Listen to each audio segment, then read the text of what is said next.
La crise des Balkans, qui débute avec l'assassinat de l'archiduc François Ferdinand à Sarajevo le 28 juin 1914, entraîne l'Europe dans la guerre. En effet, l'engrenage des alliances précipite la Triple Entente et la Triple Alliance à s'affronter. Les deux camps disposent d'atouts très différents. La Triple Entente peut compter sur une population plus nombreuse, des empires coloniaux importants, la maîtrise des mers et une position d'encerclement favorable. La Triple Alliance, surtout l'Allemagne, elle, dispose de capacités militaires supérieures. Meilleure capacité de mobilisation et de transport des troupes, un armement plus perfectionné. Dans tous les cas, la mobilisation se fait dans le consensus, le patriotisme et la résignation. Dès les premiers combats en août 1914, l'espoir d'une guerre courte s'éloigne. Les Français doivent abandonner leurs plans devant la puissance de feu ennemie. L'Allemagne, proche du succès, bouscule les armées françaises et britanniques, s'arrêtant à une quarantaine de kilomètres de Paris. Cependant, tirant parti d'une erreur tactique de l'ennemi, la contre-attaque lors de la bataille de la Marne en septembre 1914 arrête l'invasion allemande. À l'est, l'offensive russe est brisée dès le mois d'août. La bataille de Tannenberg contraint les armées de Russie à se replier. Le conflit s'enlise rapidement et oblige à envisager une guerre longue sur un front s'étendant de la mer Baltique aux Carpates. En France, de septembre à novembre 1914, les armées allemandes et alliées tentent de se déborder réciproquement par l'ouest. Cette nouvelle phase de l'affrontement est surnommée la course à la mer. Elle conduit à la formation d'un front continu de la Suisse à la mer du Nord.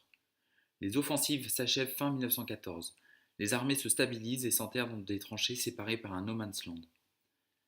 Tous les belligérants doivent alors oublier l'idée d'une victoire rapide, obtenue par la guerre de mouvement, et faire l'apprentissage de la guerre de position, guerre d'usure de l'adversaire qui mobilise toutes les ressources de la nation.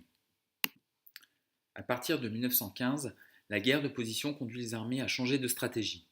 Il ne s'agit plus d'opérer un mouvement de troupes décisif, mais de percer le front en un endroit précis ou d'user l'adversaire. La manière de combattre change également.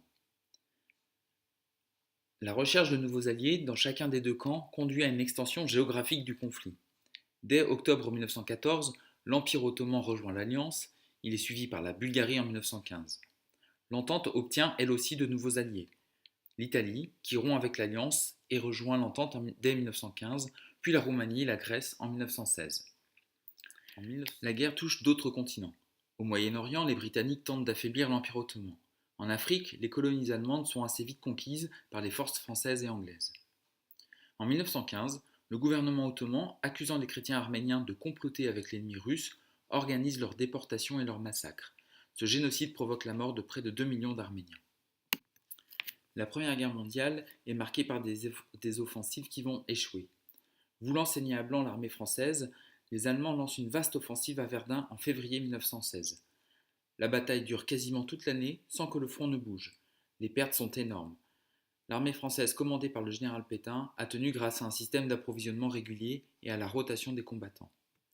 Entre juillet et novembre 1916, les Britanniques tentent eux aussi une vaste offensive dans la Somme. Le bilan des pertes est effroyable, plus d'1 million de morts et de blessés, dont 400 000 Britanniques. L'année 1917 marque un tournant. Le président Wilson obtient l'autorisation du Congrès pour l'entrée en guerre des États-Unis contre l'Allemagne en avril. Ils apportent une aide précieuse aux Alliés, d'autant plus que la Russie a signé une paix séparée avec l'Allemagne après la révolution d'octobre dans son pays.